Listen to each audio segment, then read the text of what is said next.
All right, guys, we are officially gutting and renovating this kitchen. Everything you see is gonna go, and all brand new stuff is going in. So this kitchen is gonna go from looking like this to looking like this. We're gonna show you as much of the process as possible, and I hope that you guys will follow along on our journey.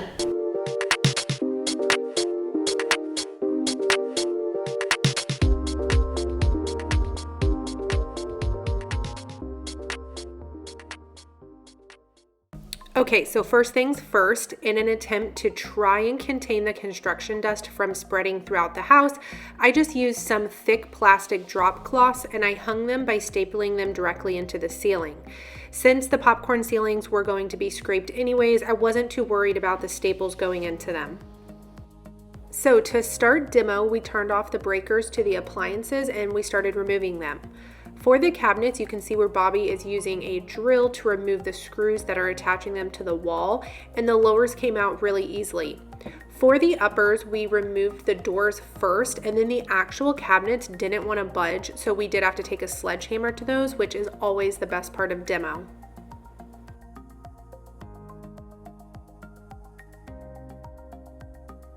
We finally got those uppers off the wall, and then the microwave vent pipe pretty much just fell out, which was totally fine because we discovered it was just venting right into the attic anyways, plus we're moving the location of the microwave.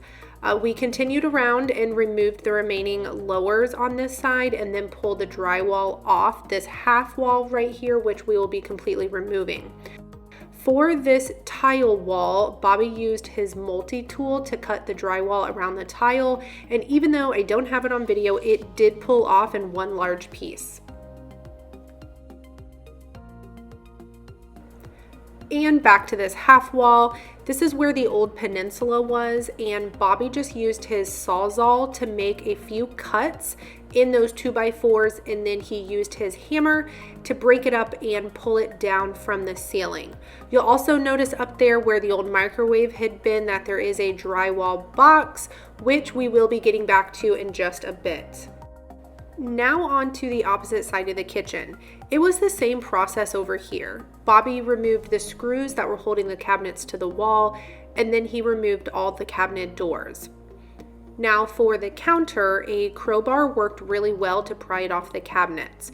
Oh, and we did make sure that the water was turned off to the sink on the side before doing this, and we had a towel ready for the little bit of water that would drip from the drain pipe.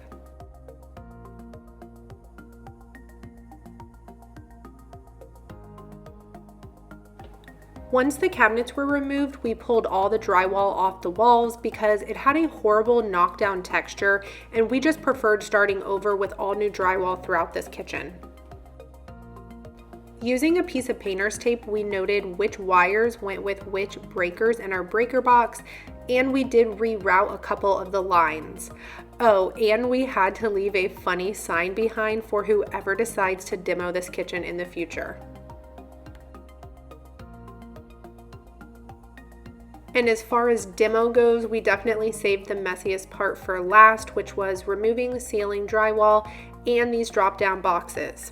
Now, our boxes did not have anything inside them like AC ductwork or water pipes, which did make it very easy. And like the half wall, Bobby just used a hammer and a sledgehammer to remove the 2x4s that made up the boxes.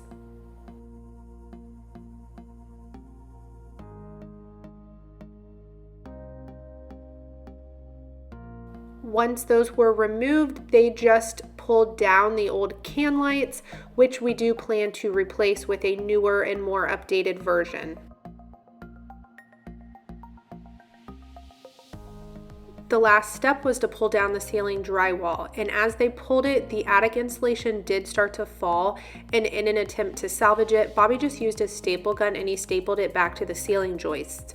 Now, we did purchase these rolling scaffolding platforms, which were seriously so handy during this demo. I'm going to go ahead and link them and all the other tools we used down in the description below. We got these 10-foot sheets of drywall from Home Depot and the drywall hoist off of Amazon, which was a must for this job. After measuring and cutting out the AC vent, they actually realized it was measured wrong and it didn't line up, which was a huge bummer. So for the second attempt, they brought the drywall sheet inside and measured it again and then cut it using the multi-tool. Then we hoisted up this sheet and the guys drilled in the drywall with drywall screws while I held the sheet in place. Then they continued to drill in the screws along the ceiling joists until the sheet was fully secured.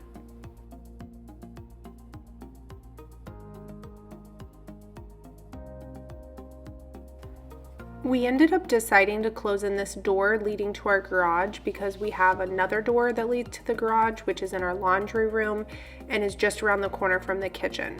And by closing in this door, it will give us more functional room in the new kitchen, and we plan to put our refrigerator in this corner. So Bobby just used 2x4s to frame out the doorway, and then he attached the drywall to the garage side. And last, he installed the water line box, which will send water into the back of our future fridge. With the layout being a bit different for the new kitchen cabinets, we needed to fill in these gaps in the floor where there was no tile. So we used a self-leveling concrete, which was super easy to use.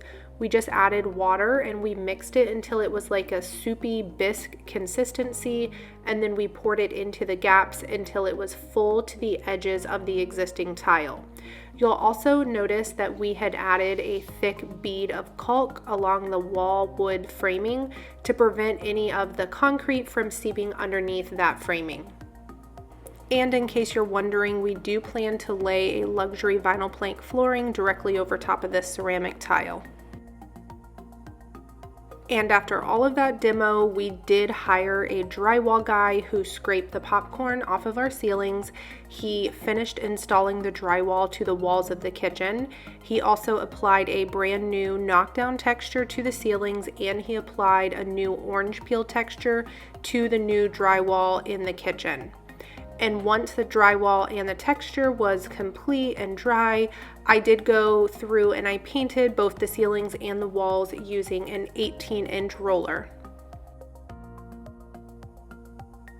So in part 2, you guys are going to see all of the kitchen cabinets going in, the countertops, what we selected and why. We're doing a slab backsplash. You're going to see a custom vent hood that we plan to do. We have custom floating shelves, lighting, all the finishing touches, and of course the big reveal of our big kitchen renovation. So I hope you guys will subscribe. Be on the lookout for part 2. It's going to be out very soon. And if you have any questions, leave them in the comments below and we will make sure to answer all your questions. Bye guys.